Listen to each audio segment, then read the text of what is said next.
Ibo ngiye amazina yanjye ni Sandrine Cyuzuzo ayo rushako ni Gaman nkaba ndi umunyarwanda nkaba mba muri Norway nishimiye mbere nawe babona muri abantu b'icyitegererezo muri abantu imiziki yanyu dukunda twumva buri munsi twumva mu bitaramo hano nishimiye rwose kubabona kandi nkaba mbonye hano muri iki gihugu ntuyemo nari mbafitiye rero ibibazo mbere yuko tubanze murakoze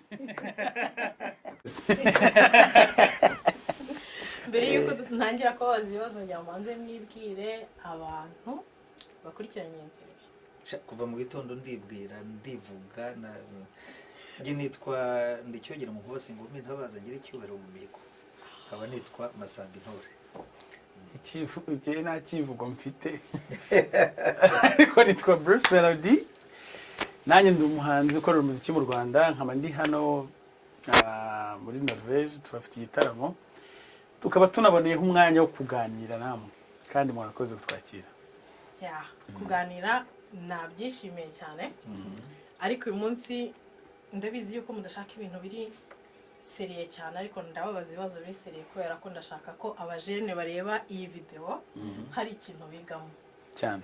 Ikibazo cya mbere God forbid mufite amasaha 28 yo kubaho mwakora iki?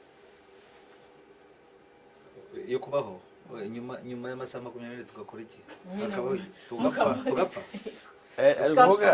gupfa ntibiri muri gahunda ntibikaba abanza bitanze nk'urugero nko kuvuga ngo umenye ko usigaranye amasaha 28 wayakoramo iki?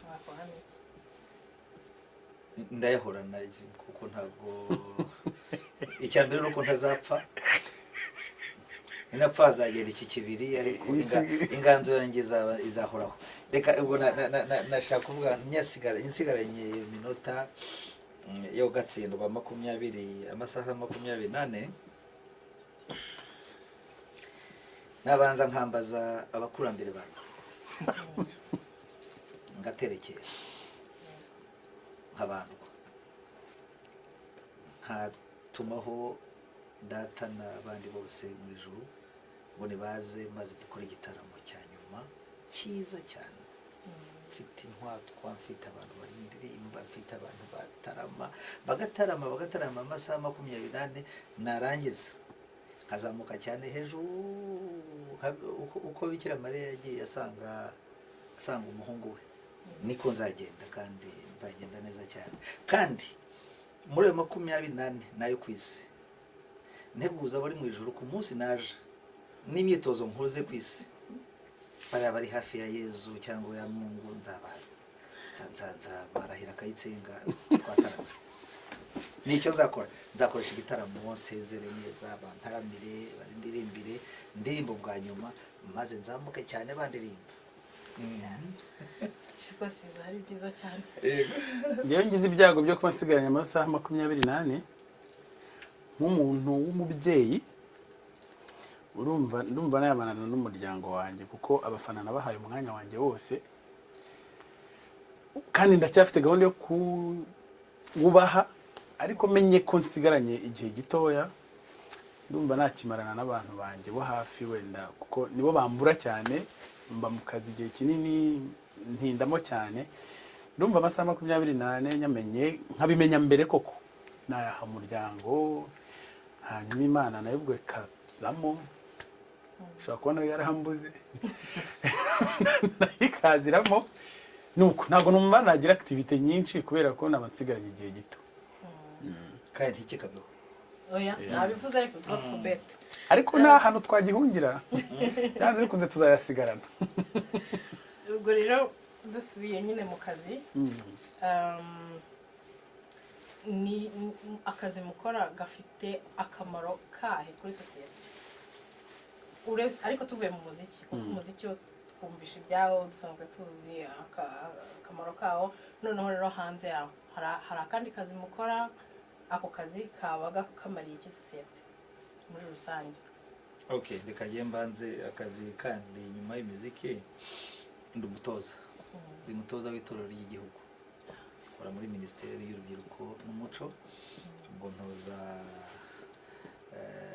iryo torero ry'igihugu hanyuma hari n'ibindi byinshi by'ibiganiro bijyanye n'umuco nigisha, ntangamo amasomo,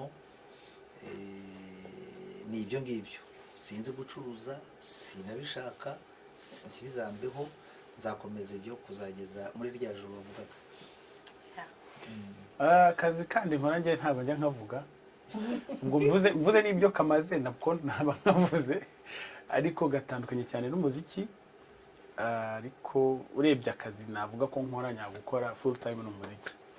Ubwo rero ndamutse ngiye kuvuga ibyo nkora nyagukora icyo bimariye sosiyete, njya mbivuga ndimo gutebya, ariko ushobora kuzasanga ari ukuri. Indirimbo zanjye zigabanya stress, umubyibuho ukabije,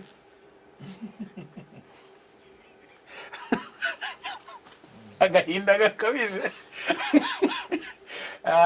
Icyo zimarira sosiyete ni ukwishima mu by'ukuri, tukabaho ubuzima. Ni entertainment, umuziki ni ukwintertaining abantu. Hari n'igihe umuntu ahungira mu muziki ibibazo ugasanga biragabanyutse, aho kugira ngo wiyahuze ibiyoga n'ibitabi, ujye ufata album zanjye uzumve neza, agahinda gakabije kazajya kagabanyuka. icyo namongeraho ko burya umuziki ugira akamaro kenshi cyane muri sosiyete. Yanabivuze, ni therapy. Ni therapy ifasha buri wese gusana imitima, kuruhutsa imitima. Usibye na entertainment, nk'igihugu cy'u Rwanda cyaciye mu byago byo kugira jenoside yakorewe abatutsi, mu isanamitima, mu guhumuriza abacu babuze ababo bazira uko bavutse. Ni ukuvuga umuziki ubana n'umuntu akabana nawe mu bihe byose bishoboka. Icyo nawe ukunda rero nicyo gituma burya twebwe tutajya muri pension, muri retirement. Ni ukuvuga ngo iyo birangiye, niyo wagira imyaka 80, mu gihe ijwi rikiriho, abantu baba bakigukeneye, uba ufite icyo ubabwira kurinda ku munsi wa nyuma. So ni umuti ukomeye uvura, niwo wonyine ushobora. Kandi uzareba, nta muntu n'umwe yaba afite imodoka, yagendera mu ndege, yaba ari hehe, utumva umuziki uhoraho. Igituma rero bawuhozaho ni uko ufite icyo ubamariye gikomeye. Umuziki uradususurutsa. Ikindi kibazo, dusubiye nyine ku Rwanda, ni izihe avantage nk'aba artiste b'abanyarwanda se cyangwa imbogamizi muhura nazo mu buryo international?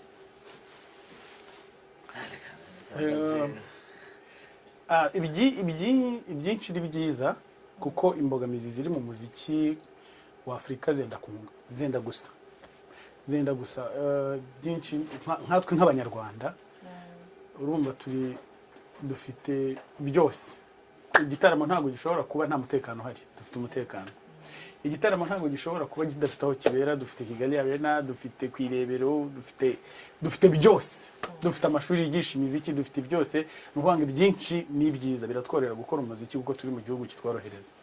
Hanyuma ku rwego rw'ibibi, ari nabyo dusangiye n'abandi bahanzi b'Abanyafurika, njyewe bamaze iminsi mbirukankamo ndeba neza wenda icyo bashobora kuba baturusha. Usanga abantu benshi bafite ikibazo cy'uko iwabo badakunda ibyo bakora.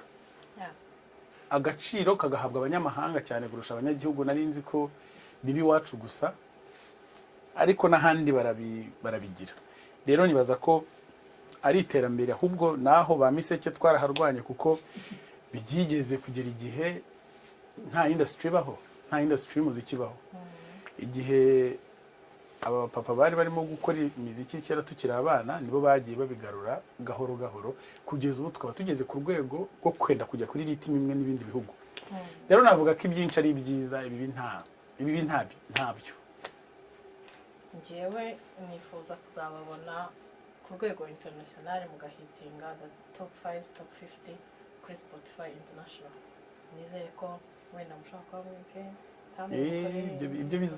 ibyo bizaba kubera yuko turacyari gukora, kandi ntabwo turi twenyine. Niyo ntabikora uyu munsi, ejo Kenisora azabikora cyangwa Okama, nabo nibatabikora abandi bazabikora, kuko umuziki urakura.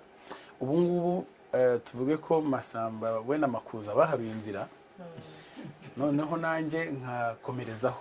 Ubwo nanjye aho nzageza hari abandi bazakomerezaho. ntago byose byakorwa n'umuntu umwe gusa mfite icyizere cy'uko bidashobora kurangira agahigo nshaka kwesa ntarakesa. nkaba mfite ikibazo kimwe cyihariye kuri Massamba Intore. Ikibazo ni ese hari uburyo indirimbo traditionnel za kinyarwanda dushobora kuziririmba mu rundi rurimi nk'ururimi ruhuza amahanga ariko dukoresheje injyana yacu traditionnel? Reka nguhakanire yuko uburyo ikinyarwanda gikoze mu bisigo, mu buhanga.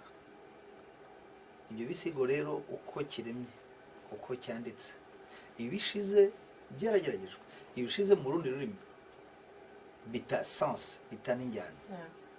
Nicyo gituma twifuza yuko biguma muri urwo rurimi, ahubwo amahanga akabyina muri urwo rurimi, nk'uko tubyiniza abongereza, tukabyiniza abashinwa. Nonse igishinwa uracyumva? Iki hano cyitwa gite kinoveje uracyumva? Wone uracyumva ko haba burya music ni universel. Uko ukurura, uko ukunze byakunda.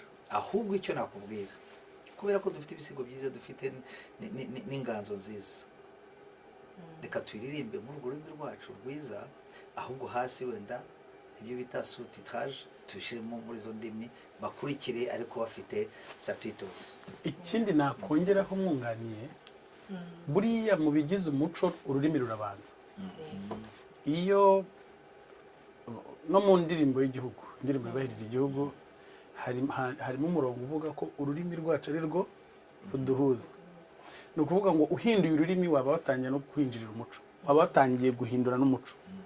Niyo mpamvu kuguma biri mu kinyarwanda ari byo koko by'abanyarwanda. Bitarabaho. Ikibazo cya nyuma,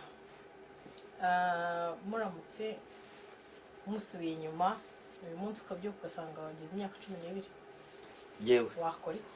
yo ariko ubwo urumva hanagusubije, uzi ko agusubije muri 70 kera ugifite 12. Oya tuvuge na tekinoloji nk'uyu munsi nyine wenda na tekinoloji irenza, ariko ukabyuka ugasanga wageze 12. Jewe rero umuntu abitishijemo kunsubiza inyuma no kuguma ukomeza, naguma kubera ko 12 ntago byari uyu nguyu wenda ari we, ariko nanjye nuko 12 nari impunzi nsanga ndi impunzi Burundi, data yarahungiyeyo na mama bariyo, noneho ungaruye muri 12 muri aya majyambere, muri tekinoloji, nta buhunzi, nta ntambara, nta bibindi, ukavuka nyine ufite byose ku murongo. Uwo ni umunyenga, urumva naca ibintu. Urumva ibyo twakoze hari izo mbogamizi, urabona n'ibyo byose byo gukererwa n'ibyumva mu mateka yacu, ko n'igihugu cyagiye gihura n'ibyabo byose, ukansubiza muri 12. U Rwanda nakora uko nshoboye kose rugahinduka paradizo muri iyo myaka yanjye, mu kubumvisha, mu guhanga n'ibindi byinshi, noneho bakajya bambonera hejuru gusa cyane, hejuru byarenze. Ni ukuvuga ngo izo mbaraga z'imyaka 12, ubwo bwenge, ubwo buhanzi butangiye bukiri butoto, budafite ibibazo by'ubuhunzi cyangwa se n'ibindi byose, busanga hari tekinoloji, busanga hari uburyohe ku isi, kiriya gihugu rero bagitoya kingana kuriya cyategeka isi yose. Iki cyari ikibazo cyanjye cya nyuma. Nizere ko abana bafite imyaka 12 mwabyumviyeho, ngiyi inama bayibagiriye. Mbaye mbashimiye rero, kandi nishimiye gukomeza kumva ibihangano byanyu muzatugezaho, tukaba kandi dukomeje kwakira muri Norvège. Twizeye ko muza kugira umunsi mwiza, n'ejo muzagira igitaramo cyiza. Ndabashimiye. Murakoze.